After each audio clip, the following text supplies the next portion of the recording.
और मेरे साथ मौजूद हैं साकिब बशीर। आज हम बात करेंगे मखसूस नशिस्तों के केस से मुतल्लिक जो समाअत हुई, उस समाअत में क्या हुआ, क्या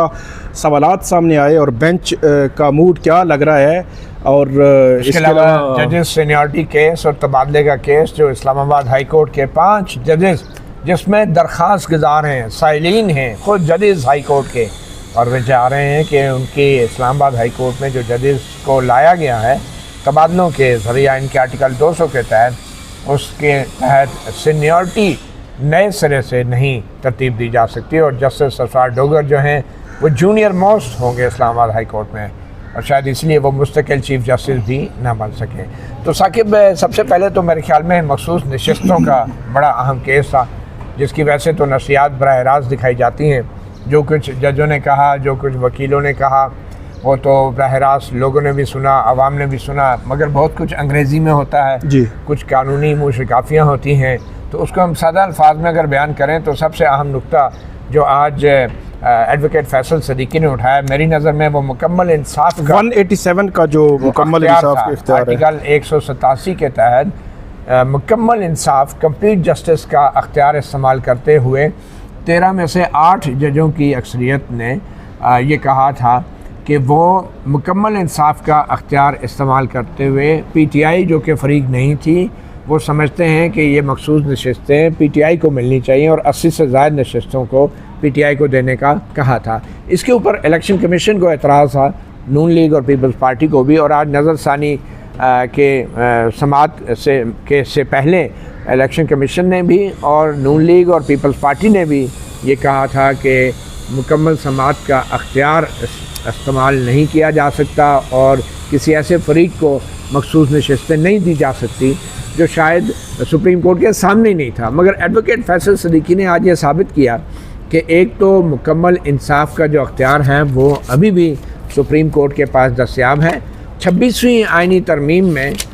गो के उन्होंने मुकम्मल इंसाफ के अख्तियार को महदूद करने की कोशिश की है, मगर इसके बावजूद भी जस्टिस जमाल खान मंदोखेल और जस्टिस मोहम्मद अली मज़हर का ये कहना था कि 26वीं आइनी तरमीम के बावजूद भी सुप्रीम कोर्ट अब भी अख्तियार रखती है मुकम्मल इंसाफ करने का। लेकिन मसला ये था कि ये मुकम्मल इंसाफ जो है क्या उस केस में किया जाएगा जो केस या जो मामला सुप्रीम कोर्ट के सामने है, या फिर ये मुकम्मल इंसाफ उस फरीक के साथ किया जाएगा जो अदालत में आया ही नहीं, जैसे कि PTI के बारे में कहा जा रहा है। तो एडवोकेट फैसल सदीकी ने कहा कि ये बिल्कुल माजी में भी ऐसा हुआ है। उन्होंने सुप्रीम कोर्ट के बहुत से फ़ैसलों का हवाला दिया जिसमें बहुत सारे केसेस जो थे वो जायदाद से भी रिलेटेड थे और सर्विस मैटर्स भी थे जिसमें मुकम्मल इंसाफ का अख्तियार इस्तेमाल करते हुए सुप्रीम कोर्ट ने उन लोगों को भी रिलीफ दे दिया जो सुप्रीम कोर्ट में पार्टी नहीं थे या सुप्रीम कोर्ट के सामने अपील में भी नहीं आए थे। एम्प्लॉइज का केस था, बड़ा बरतरफ मुलाजमीन का 16,000 मुलाजमीन, बड़ा मशहूर जो है वो केस था यहाँ पे, और उसमें भी जो मुकम्मल इंसाफ का इख्तियार इस तरह इस्तेमाल हुआ था कि उनकी जो रिव्यू की पिटिशंस थी वो खारिज की गई 184 की 3 के तहत आज खुद नोटिस लेकर 187 में मुकम्मल इंसाफ का इख्तियार दिया गया और उन लोगों को भी वो जो है वो दिया गया रिलीफ जो सुप्रीम कोर्ट के सामने नहीं थे। आज जो फैसल सिद्दीकी हैं उन्होंने सुप्रीम कोर्ट को याद कराने की जो कोशिश की। तो लेकिन एक दिलचस्प जो उन्होंने बात की एडवोकेट फैसल सिद्दीकी ने, उन्होंने कहा कि देखें जी, कराची में जो मज़ार कायद हैं, अगर कल 2 कराची के जो प्राइवेट शहरी हैं वो अदालत में आ जाएं, एक के ये मज़ार कायद मेरी मिल्कियत है, दूसरा के ये मेरी मिल्कियत है, तो जो अदालत है क्या वो इन 2 फ़रीक़ैन में से किसी एक को मज़ार कायद दे देगी? क्योंकि तीसरा फ़रीक़ तो है ही नहीं, या फिर पाकिस्तान है ही नहीं हमारे सामने, पाकिस्तान हमारे सामने नहीं है, तो इसलिए इन दोनों में से किसी एक को मज़ार कायद दे दो। तो एडवोकेट फैसल सिद्दीकी ने कहा कि ऐसा नहीं होता, ये अदालत का ये अख्तियार है और यही मुकम्मल इंसाफ है कि मालूम करे जगह है कि इसकी ये 2 फ़रीक़ैन की है या ये सरकार की जगह है। और फिर जस्टिस जमाल खान मंदोखेल ने भी कहा कि बलूचिस्तान हाई कोर्ट में उनके सामने कई ऐसे केसेस आए कि जिनमें प्राइवेट शहरी जो हैं वो ज़मीन के ऊपर एक दूसरे के ख़िलाफ़ केस करते थे और बाद में पता चलता था कि वो ज़मीन तो इन दोनों की नहीं थी, ये तो सरकार की थी। तो फिर जस्टिस जमाल खान मंदोखेल ने कहा कि हम ये ऑर्डर करते थे सरकार को कि सरकार बताए कि ये आपकी जगह है या नहीं है। तो ये मेरे ख्याल में मुकम्मल इंसाफ का जो अख्तियार है सुप्रीम कोर्ट का, उसको आज एडवोकेट फैसल सिद्दीकी ने भरपूर अंदाज से उसकी वजाहत की। इसमें जस्टिस अमीनुद्दीन खान और जस्टिस नईम अख्तर अफगान जिन्होंने अपना जो इख्तलाफी नोट था उसमें इसके हवाले से ख़ास तौर पर कहा था कि इन्होंने किस तरह जो है जो पार्टी थी सामने नहीं थी उसको कैसे जो है वो नशिस्तें दी गई। और उसके बाद हुकूमत वक़्त वज़ीर कानून आज़म नज़ीर तारड़ को भी मैंने जो वो सुना। इसके अलावा पूरी हुकूमत ये कहती थी कि ये क्या है जनाब, आपके सामने एक पार्टी नहीं, आपने नशिस्तें उनमें बांट दी। तो जो अमीनुद्दीन खान साहब को भी आज फैसल सिद्दीकी ने यह याद कराने की कोशिश की कि अभी जो 26वीं आईनी तरमीम लाई गई है उसमें 187 का जो इख्तियार है उसको कम करने की कोशिश की गई है सुप्रीम कोर्ट का। तो अगर वो इख्तियार था ही नहीं, वो इस्तेमाल नहीं हो सकता था, तो फिर क्या ज़रूरत थी तरमीम करने की। और उन्होंने जस्टिस अमीनुद्दीन खान साहब को याद करवाया कि आपने जो नोट 12 जुलाई के उस फैसले में लिखा तो वो जो आपने 187 के हवाले से तशरीह की वो इख्तियार कैसे इस्तेमाल नहीं हो सकता, वो तो अमेंडमेंट बाद में आई है, आपने पहले लिख दिया जो जहाँ पे जो उस वक़्त ये कानून था ही नहीं। तो ये एक बड़ी फैसला पढ़ के अमेंडमेंट लाई गई थी। अमेंडमेंट जो है वो लाई गई थी। तो ये एक बड़ा इंटरेस्टिंग ये तो चले मुकम्मल इंसाफ की एक बात हो गई। और वैसे भी साकिब सच्ची बात तो ये है कि चाहे ये आर्टिकल 187 आइन में है या नहीं है, क्या अदालत का वैसे ये काम नहीं है कि वो मुकम्मल इंसाफ करे? आधा इंसाफ होता क्या है मुझे बताएं। कोई नज़रिया है पूरी दुनिया में आधा इंसाफ? भाई इंसाफ होना ही मुकम्मल चाहिए। इसमें 187 में जो अख्तियार दिया गया है वो इसीलिए दिया गया है कि भाई अदालत को सिर्फ इस बात के लिए कॉन्शियस करना कि ज़रूरी नहीं है कि जो मामला आपके सामने है या जो फ्रीकेन आपके सामने है वो मुकम्मल सच बयान कर रहे हों। ज़रूरी नहीं है, हो सकता है ये मामला इससे बड़ा कोई और मामला हो सकता है ये जो फ्रीकेन है इससे ज़्यादा कोई और फ्रीकेन भी हो। तो ये मुकम्मल इंसाफ जो है आर्टिकल 187 का, ये सिर्फ एक याद दहानी है अदालत को बताने के लिए कि भाई आपके पास अख्तियार है कि आप मामले को भी तफसील में देख सकते हैं और मुकम्मल इंसाफ के लिए जो फ्रीकेन आपके सामने नहीं है आप उन्हें तलब भी कर सकते हैं और बुनियादी इंसानी हकूक़ और आइन की तशरीह ऐसे करें कि जिससे पूरे मुल्क को फ़ायदा हो। ये ना हो कि सिर्फ देखें ना, वैसे भी सुप्रीम कोर्ट एक आइनी अदालत है, उसने अगर बुनियादी इंसानी हकूक़ की तशरीह करनी है तो वो सिर्फ 184(3) के तहत नहीं करनी, वो हर अपील में जो सुप्रीम कोर्ट जैसी आला तरीन अदालत के सामने आती है उसमें भी आइन की तशरीह करके वो ऐसा फैसला दे सकते हैं कि सिर्फ फ्रीकेन को नहीं बल्कि 25 करोड़ अवाम को ये इंसाफ मिलना चाहिए।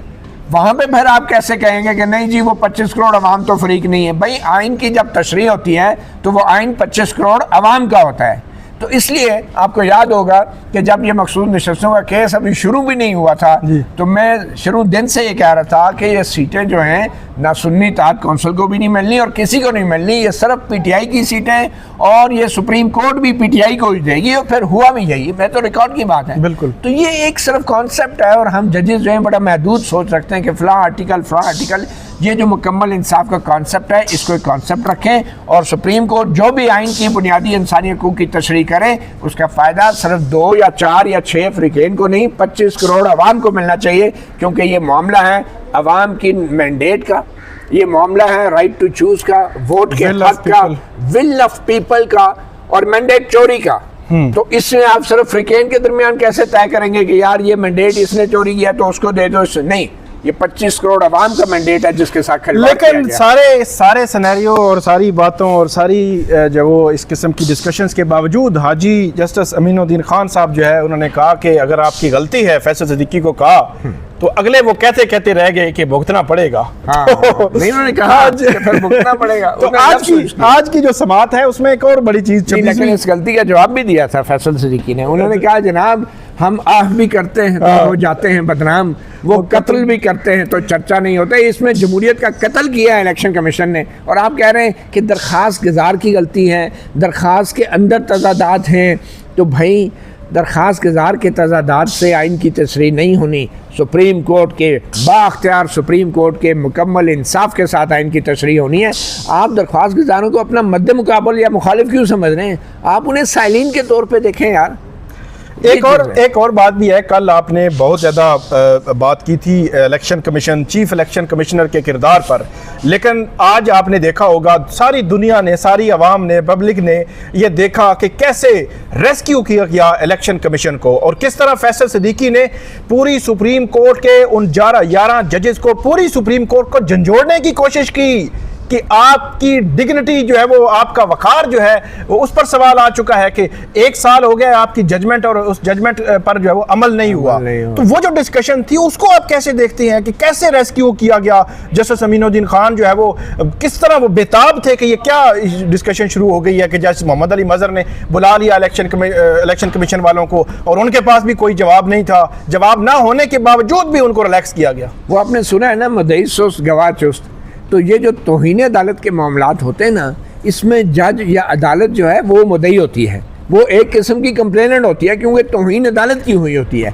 इसमें एडवोकेट फैसल सिद्दीकी जो हैं इन 11 जजों के ज़मीर को झंझोड़ने की कोशिश कर रहे हैं कि एक आम आदमी का जब केस आता है तो आप उससे पूछते हैं भाई ये नज़रसानी आपने डाल दी है, पहले ये बताएं सुप्रीम कोर्ट के फैसले पर अमल क्यों नहीं हुआ।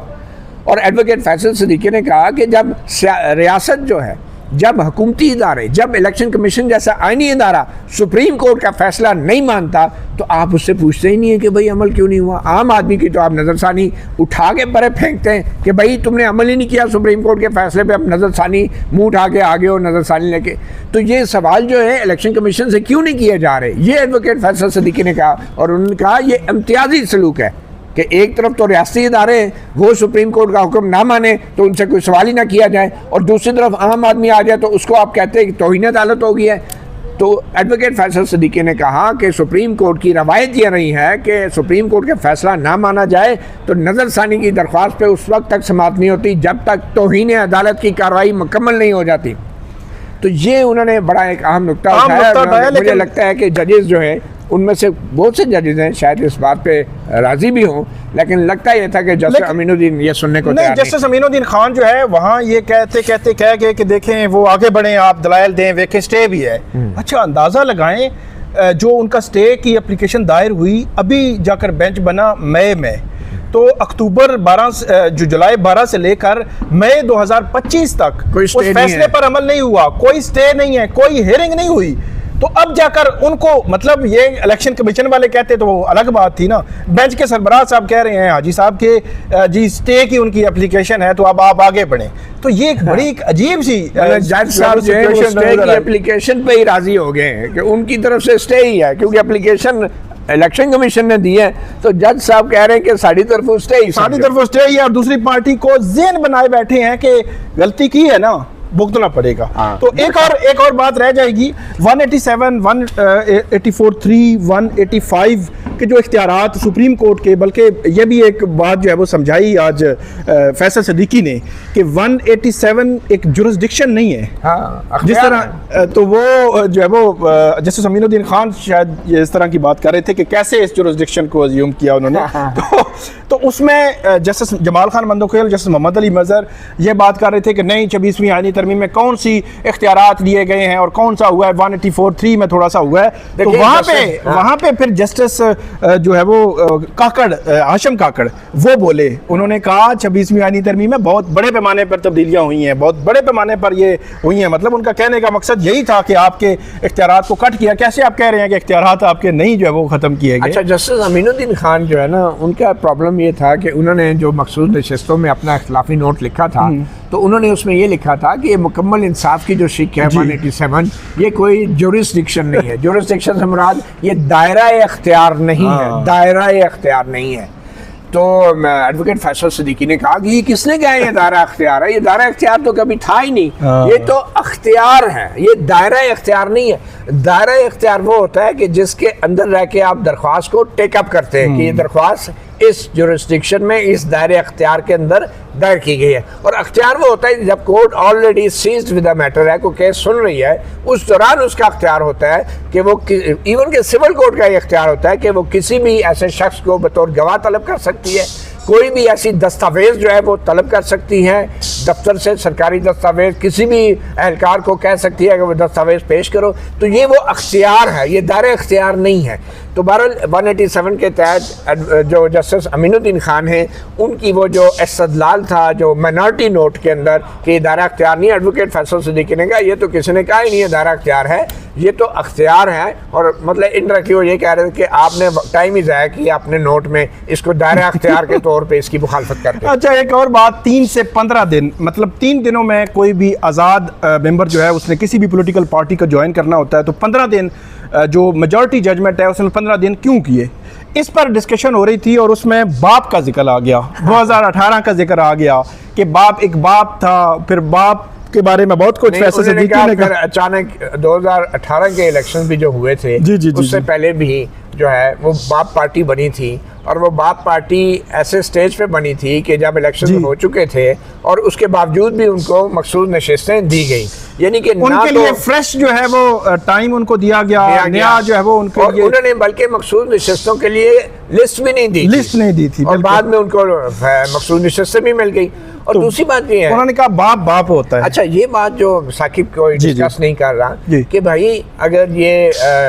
जो इंतखाबी निशान है असल में वही आपकी पार्टी की जो है ना इलेक्शन के अंदर वाबस्तगी को साबित करता है वोटर के सामने, तो इंतखाबी निशान तो लेट नाइट जो है वो जब 13 जनवरी को बल्ले के निशान का फैसला आया तो लेट नाइट वेट करवाया गया, बल्कि खुद सुप्रीम कोर्ट की वजह से इलेक्शन कमीशन ने अपना शेड्यूल तब्दील किया, टाइम को आगे करते रहे, और जब वो आ गया तो उसके फ़ौरन बाद बैलेट पेपर जब छपने चले गए तो उसके बाद कैसे वो कोई आ जाता इनके पास शिकायत लेके, जब बैलेट पेपर उधर छप रहे हैं तो फिर कैसे वो इधर आता और कहता है कि जनाब मेरे साथ ये हुआ और इलेक्शन कमीशन ने मेरे साथ धोखा किया है, मुझे बताया गया था कि पीटीआई एज एन ऑप्शन ही नहीं है पार्टी।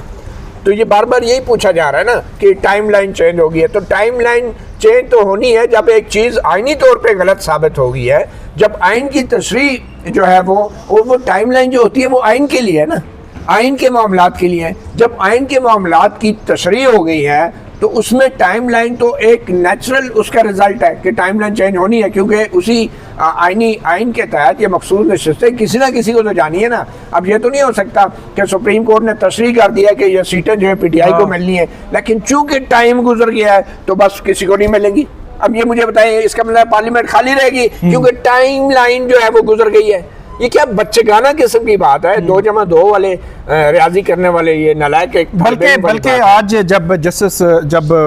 पूछा कि 39 नशिस्तों पे एक नया फड्डा जो है वो बन गया कि जस्टिस मोहम्मद अली मजहर ने पूछा इलेक्शन कमीशन वालों से कि आपने क्या किया, 39 नशिस्तों का आपने नोटिफिकेशन किया? उन्होंने कहा हाँ नोटिफिकेशन किया। तो उन्होंने कहा मखसूस नशिस्तें नहीं दी, इन्होंने फैसल सिद्दीकी ने कहा, तो उन्होंने कहा जी वो मखसूस नशिस्तें तो तब देनी थी जब क्लियर हो जाता, ये वो हो जाता। जस्टिस हसन अजहर रिजवी ने सवाल उठाया, उन्होंने कहा फिर तो आपको पार्लियामेंट भी खाली रखनी पड़ती थी कि आप फिर इंतजार करते जी सारा कुछ जो है वो क्लियर हो जाए तो एक ही दफ़ा हम जो है वो उस तनासब से सारी पॉलिटिकल पार्टीज में जो तकसीम करेंगे। ये आपने कैसा जवाब दिया है? तो ये भी बड़ा हैरान कौन था कि इलेक्शन कमीशन की जानिब से कि जिसने आज तक सुप्रीम कोर्ट के फैसले पर अमल भी नहीं किया और उसके पास कोई वजाहत भी नहीं है, और फिर सुप्रीम कोर्ट जो इलेक्शन कमीशन का वकील है वो कल भी हमने बात की थी कि वो जो है वो तहरीरी दलाइल देकर आगे जवाब बढ़ चुका है। अब देखना है कि क्या उसको बुलाते हैं रोस्टरम पे, क्योंकि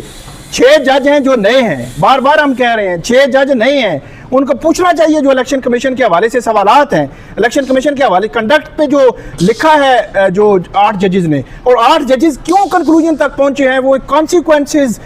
और ख़ास हालात का जिक्र कर रहे हैं जिसमें उनको कहना पड़ा कि ज़रूरी नहीं कि वो पॉलिटिकल पार्टी हमारे सामने हो, हम इन हालात को देख कर भी 187 के तहत जो इख्तियार इस्तेमाल कर सकते हैं। तो इलेक्शन कमीशन के वकील को इन 6 जजेस जो नए हैं कम से कम उनको ज़रूर बुला के पूछना चाहिए जो सवालात बनते हैं उनसे। देखिए ना, आज भी इलेक्शन कमीशन को बुला के रोस्टरों पे किसी जज ने कोई सवाल नहीं किया जी, ठीक है ना। एक रात थोड़ी देर के लिए वो आए थे जो 39 सीटों वाले मामले पे, उस पे जब उन्होंने कहा कि भाई आपने नोटिफाई कर दिया, ये जस्टिस मोहम्मद अली मजहर ने पूछा, वो डायरेक्टर लाए ना अरशद साहब इलेक्शन कमीशन के, तो इलेक्शन कमीशन के डायरेक्टर लॉ ने कहा जी हमने नोटिफाई कर दिया। तो एडवोकेट फैसल सिद्दीकी बार बार कह रहे थे तो रिजर्व सीटें नहीं मिली। अच्छा, इसके ऊपर जस्टिस मोहम्मद अली मजहर भी चुप हो जाते हैं। किसी जज ने ये नहीं पूछा इलेक्शन कमीशन के डायरेक्टर लॉ से कि भाई अगर आपने नोटिफाई कर दिया था तो रिजर्व सीटें क्यों नहीं थी?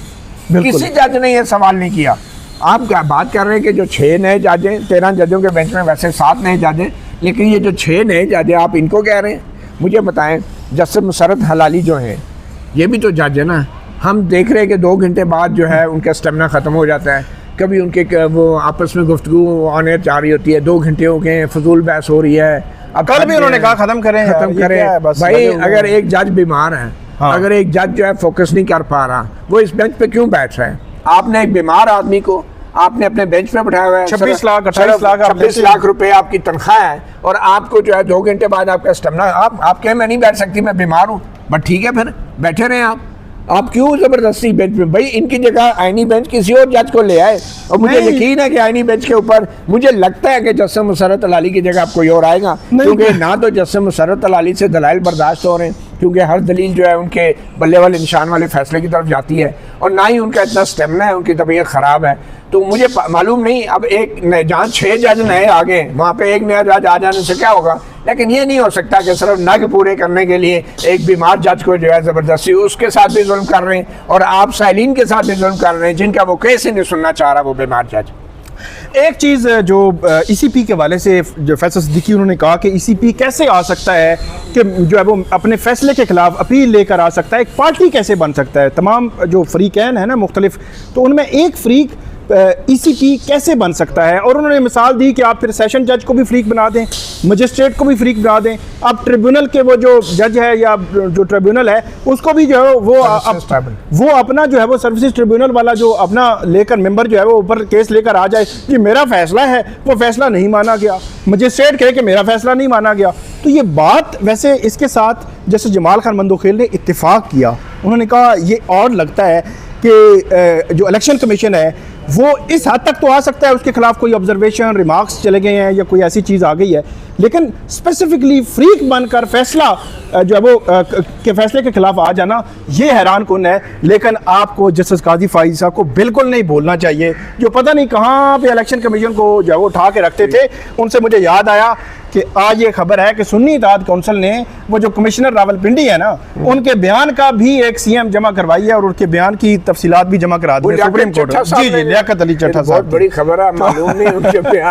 बयान को कोई पढ़ने की इजाजत देगा या नहीं देगा। उनके बयान के ऊपर तो फिर मसला वही होगा कि जैसे मुसर्रत अलाली जो है उनके सर में दर्द हो जाएगा, फिर वो कहेंगे ये क्या हो रहा है। मगर मैं एक बात कहूँ, मैं थोड़ा सा मेरी राय है कि क्या इलेक्शन कमीशन जो है वो फरीक बन सकता है। मेरे ख्याल में ये इलेक्शन कमीशन ज़रूर फरीक बन सकता है और ये अपील भी दायर कर सकता है, क्योंकि ख़ास जब कोई जज बददयानत हो, जब कोई जज ज़ाती तौर पे किसी केस में इंटरेस्ट ले रहा हो, उसका ज़ाती मफाद हो, जब कोई जज दबाव में फ़ैसला कर रहा हो, तो आप यकीन करें उस जज पे जब दबाव आएगा तो वो जो है सुप्रीम कोर्ट तक अपने फ़ैसले के दिफा के लिए खुद रोस्टम पे खड़ा हो जाएगा। तो ये हमारा इलेक्शन कमीशन तो है ही ऐसा। जो इलेक्शन कमीशन ने 2024 में किया,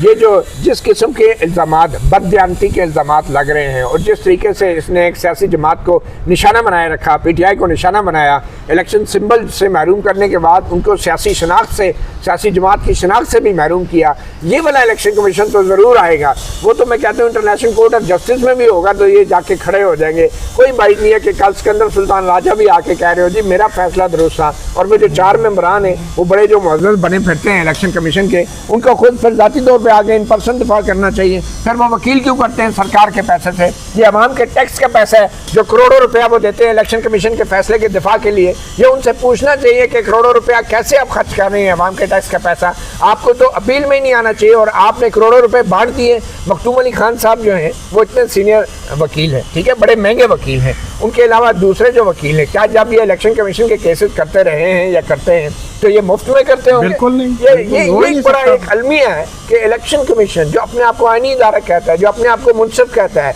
जो अपने आप को एडजुडिकेटर कहता है, वो अपने फैसलों के दिफा के लिए प्राइवेट वकील कर रहा है करोड़ों रुपए का या लाखों रुपए का, और वो प्राइवेट वकील जो है अवाम के टैक्स के पैसे से उस इलेक्शन कमीशन, उस नालायक इलेक्शन कमीशन के फैसले का दिफा कर रहा है कि जिन नालायकों को इलेक्शन कमीशन को करोड़ों रुपए तनख्वाहों में दिए जाते हैं और उनको दुरुस्त फैसले करने के लिए दिए जाते हैं। अगर उनका फैसला इलेक्शन कमीशन जो है वो इस काबिल नहीं है कि वो जो है सुप्रीम कोर्ट में बगैर उनके किसी वकील के वो बरकरार रह सके, तो ऐसे इलेक्शन कमीशन को तो सिर्फ नालायकी की बुनियाद पे चीफ इलेक्शन कमिश्नर और 4 इलेक्शन कमिश्नर को घर भेज देना चाहिए, बरतरफ कर देना चाहिए कि उनको अपने फैसले के दिफा। आप इमेजिन करें कि चीफ इलेक्शन कमिश्नर 4 सूबों के कमिश्नर, वो एक रिटायर्ड जज हैं, सीनियर ब्यूरोक्रेट हैं, वो फैसले दे रहे हैं, तनख्वाहें ले रहे हैं करोड़ों रुपयों की, और अपने उन फैसलों के दिफा के लिए, उन 5 कमिश्नरों के फैसले के दिफा के लिए एक वकील खड़ा होकर उनके फैसले का दिफा कर रहा है।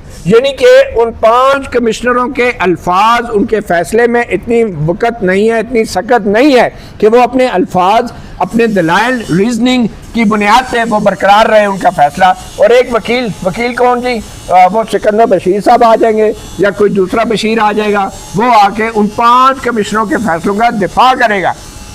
आप इमेजिन करें, अगर ये बात है तो फिर उस सिकंदर बशीर साहब को ही लगा दे, इलेक्शन कमीशन में बिठा दे, फिर वो ऐसे फैसले लिखे कि उनको दिफा करने की भी जरूरत ना पड़े। अच्छा मती साहब, आज जब फैसल सिद्दीकी जो है वो अपने दलाइल उन्होंने मुकम्मल किए, तो उन्होंने कहा कि 11 जजेस जो लीगल माइंड है जो है वो सुप्रीम कोर्ट का, उन्होंने ये फैसला दिया है, और उन्होंने कहा कि यकीनी तौर पर उन्होंने झंझोड़ने की कोशिश की, मुख्तसरन उनका ज़मीर झंझोड़ने की कोशिश की। तो 13 जनवरी 2024 को जो हामिद खान थे, उन्होंने भी अपने कंक्लूड किए थे अपने जो दलाइल हैं, तो उस पर जस्टिस काजी फायज जीथा, जस्टिस मोहम्मद अली मज़हर और जस्टिस मुसर्रत जलाली, इनके सामने बल्ले के निशान केस का फैसला, वो केस था। तो उसमें उन्होंने कंक्लूडिंग जो दलाइल में बात की थी, क्या वो आज सच साबित हो रही है? और आज फैसल सिद्दीकी ने क्या कहा अपने कंक्लूड करते हुए?